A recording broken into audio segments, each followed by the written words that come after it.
తన దావోస్ పర్యటన గురించి చాలా మంది అపోహలు ప్రచారం చేస్తున్నారని అన్నారు సీఎం చంద్రబాబు. అక్కడ ఎంఓయూలు చేసుకుంటేనే రాష్ట్రానికి పెట్టుబడులు తెచ్చినట్టు కాదు అన్నారు. విధ్వంసానికి గురైన ఏపీ బ్రాండ్ ని ప్రమోట్ చేయడానికి కూడా ప్రయత్నిస్తున్నామని అన్నారు. రాష్ట్రాన్ని విధ్వంసం చేసిన వ్యక్తులు మళ్లీ గొంతు చించుకుంటున్నారని చంద్రబాబు ఆగ్రహం వ్యక్తం చేశారు. ఏది దావోసు పోతే ఎంఓయూలు చేసుకోవాలి, మళ్ళీ ఎంఓయూలు ఏమైనా అడిగేవాళ్ళు ఉంటారు. కాగితం మీద పెట్టేసి అదేదో ఇది చేయడం అది కాదు, కరెక్ట్ కాదు. Yes, I'm very happy there is a good competition among states. నేను అదే చెప్పాను, కడాన కేరళలో ఉండే కమ్యూనిస్ట్ గవర్నమెంట్ కూడా పోటీ పడే పరిస్థితికి వచ్చారు. Davos is a place to learn కొత్త కొత్త విషయాలు. ప్రపంచం ఏ ట్రెండ్తో ఏ మూమెంట్లో పోబోతుందో అక్కడ అందరూ ఉండి డిస్కషన్ జరుగుతుంది.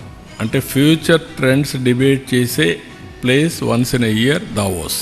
ఆ ట్రెండ్స్ని ఒకటి, రెండు అదొక ప్లేస్ నెట్వర్కింగ్. ఆంధ్రప్రదేశ్ బ్రాండ్ని, డిస్ట్రాయ్ అయిన బ్రాండ్ని ఇప్పుడు మళ్ళీ ఇండియాలోనే కాకుండా ప్రపంచం మొత్తం కాదు, మేము ఉన్నాం, మీరు రండి, మేము అన్ని విధాలా సహకరిస్తాం అని చెప్పే పరిస్థితికి వచ్చింది. దాన్ని ఎడ్యుకేట్ చేయడానికి ఎన్ని ఫోరమ్స్ ఉంటే అన్ని ఫోరమ్స్ ఉపయోగించుకుంటున్నాను. అందుకే ఈరోజు కొత్తగా ఇంకొకటి స్టార్ట్ చేశాను సిఐతో కలిసి, జిఎల్సి గ్లోబల్ లీడర్షిప్ సెంటర్. వీళ్ళందరికీ సిఐఐ, ఐఎండి కూడా ముందుకు వచ్చారు. గ్రీన్ హైడ్రోజన్ డౌన్ స్ట్రీమ్ ఇండస్ట్రీస్కి వెళ్తున్నాం. ఇంకొక పక్కన various types of industries, service sector Google వస్తే మనకు అదొక మేజర్ బ్రేక్ త్రూ అవుతుంది.